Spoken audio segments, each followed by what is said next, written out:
عليكم ورحمة الله وبركاته. وأخبركم غنبة كم برندان دي أمانيا أرسلنا لو كبكما إنما أهلك من كان قبلكم الغلو سربني جو كان كم برندان دي بيني يسبب ويجا عليك أرمرمي أمانيا مؤمني باني أنا كمان كنت كنا مفارين كمان دي بالله ناكا توري نكتة لا كتما درونده نو عبتك كيراي عبتنا ميندو وريه بالي لان كسرنا رجالنا أما مقولينيا ما سندون قرسين تاني عندنا الله فارسنا نيمبكا سرنا والله أجي مدينة كيندو ويفاين يغني يدك يبين أرمل كامل وندينا قرسين يامولا كيف يجا كوني خنا قولينيا كري مالنا خاف أرجع براجع فوقوري بان فارند كنجا جنان تعالي دما لأن يهدي الله بك رجلا واحدا خير لك من حمر النعم الله كنا سرباني كان دكان شبوبنا أم بسند نيوغونغورو لينكوناتي أم بسند مليار مين وماني إن كينيا الله كنا كان كلمة بان سرقنا مغامر كل سرنيا كي براجع مدامني كينيا ندورا كيقولي إخوان كوين دان دان ديم بالله ادم رم سوغا يا ما غول برند برني كمان كلا من تندر كيدو كو قران نو ما خريترينكا من جاء بالحسنه فله عشر امثالها ومن جاء بالسيئه فلا يجزى الا مثلها وهم لا يظلمون اكثر سوغا ناندو غول سيرباني غنا جوفي لقيامن كوتا يانتو غنا تم inaka bu kafe kana nema fo khore ando gol burbane ganari antu gay bani alla innan ta bum pai ikomonda aye kewre famano ko ma gol siren gol lem ko de annan kata atanga na manda ga jofe le qiyamam ko ta kinya khoten sere be ganari amana gol sire de bari anda ken gol sire tanga ma bonam ma boné ke manani anna du tanga alla butenga agaran ka bakke banna la to bakke agaran ngamar ke banna kat fillan yaranda bar kamana ngati manjaa igo ngano ko yahare ngano ko igo nda yahare farqun to na kallam battenga yahare ngana golli nya agaran da botala ne tugana ko igo ngana golli nya agaran da botaga kanu aga khalis ana bane su tampi ngaken kinne yanta torene ikhwani فإننا نتقلب في هذه الحياة في نعم الله ولكننا غافلون عما خلقنا له وسوفايك وقاسون الله نيما قورن عملينك سحبي دي مع النيمة أغريب يقولن من النيمة أغريب يقولن أبرين النيمة أغريب يقولوا أبو النعمة لكن أوكي سانكوا من نتيجة الله برينتاغا أيوة أنت كنت من ندعنا نريدنا سرقة بنت كيتو ngana karante le minne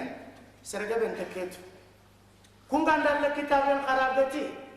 wama khalaqtu al jinna wal insa illa liya'budun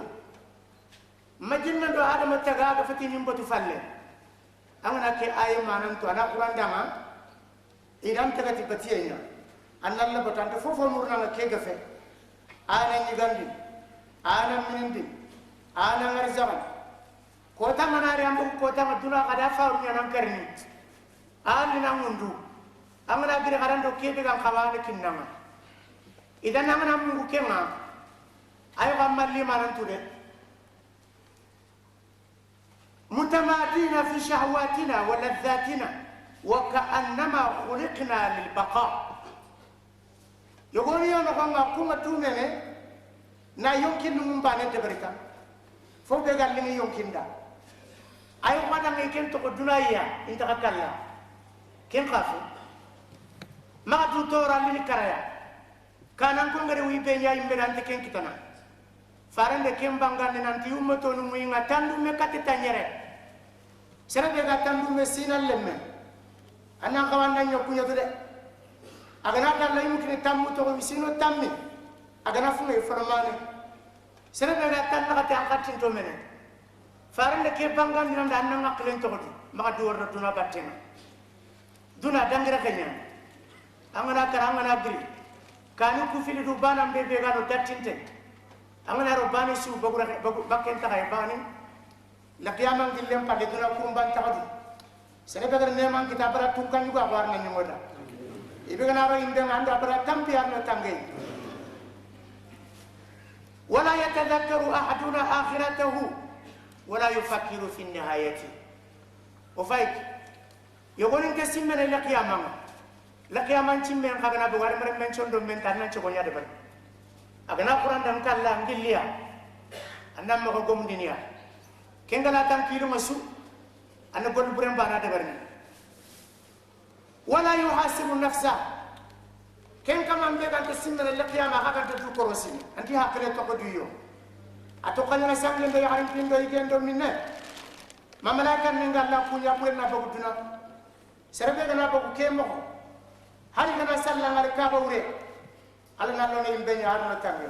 du korosi anna salla ni mena salli kati soronga salli nam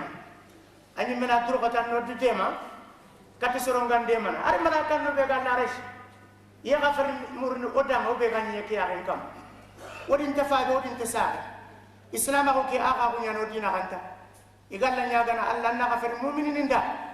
serebe ga dan ndema kana du tema ikum bay ko tasi du ngodanga an kana du tema duna granta ko kemma mutu ambure nda tele ko dunali انظروا أحدنا الآن لا يخرج من 4 أمور في سكرة البحث عن الشهوات والملذات ووسائل تحصيلها أنا يقولي وليمكن لهم كتنا مغم بيتا إن فيرنا نيجا كينيا كتنا يا جنت فيتنا يقولي في سكرة جمع المال والتفكير في طريق كسبه ولا يبالي أمن حلال له أم حرام يقول غيره إنا نبريك كذا إنا نبرنا كذا أنا أنا إنا فوق كذا كذا ما بدنا نسير من تاكل نبرة سامع كذا أنتم نقول أنا بقول أن بين من تندي أنا كذا كم أقوله أنا كذا بيرو مني كذا كم كيلو ماذا أنا نبرة أقول مقيم أسكني في سكرة حب الشهرة وتطلع في الظهور بين الناس سورة ولغاية تقوية الإنا ملا سورة في كاتيان تنتاسي كاتيان ملا تنتاسي كاتيان ملا سنة تنتاسي كاتيان سنة تنتاسي أنا يمر بك الله كبير كيف من قمدي تقندر لك يا من قوتا كيف تقولنا يعني الشرك الأصغر sorong na na yegol nya yatti gana khalla fonto aka sondo muma tuwano kunde bangandi allah nte golle suga na shartini filli gama nyangano ko golle na nya khalisan sawaba ananya khalisi allah da filli kappe ga te kafinai wosu ye ga te kafinai du ko ye ga te kafinai fillandi ado farin tunnan nango mamma nya bid'a amara golle nya bid'a an khasena na nyimme abawni telun tamma igara nabi nyimme kebe ga anda kuta tugani nga wutin ko be jatigente farande kemba ngande ati man amila amala laysa alayhi amruna fa huwa rad sere sugar golle sudabari wonya mariye gante faranya mariye nama alla gara nya mari tanna kebenya faranga gara nya mari tanna kebenya muslimen ko amur ni gollu no anna baraje kita angka mamma angare ka kufuta baraje la nga wutul ko be antamat ikhwani yaqulu ghayna fi sakrati allah wal ghafla an allah igane sangem bani aita ikirin ntenga allah isondo monte jongin katte kufini na katiga na meni serbe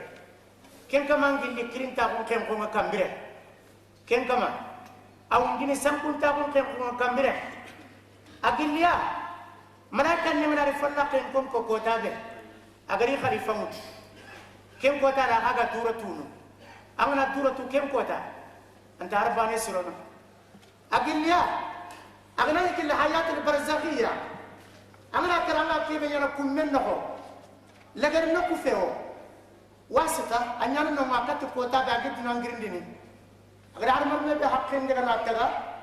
kendan kaw bire ni nya ken kam makata ga itu nan karna kenya ga munyame so anta karnawo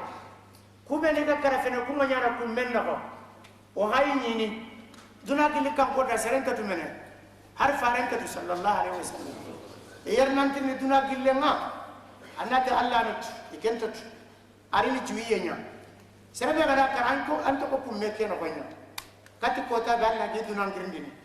serebe gara be simme furun kummen no konya an kasimme no ko magom koy serebe gara keta allah nya kiringa na duna amma ga fitu mangi falle kummen no ko iga kanin pili du banan be killen koy nanga ken kota ganari anan kilungari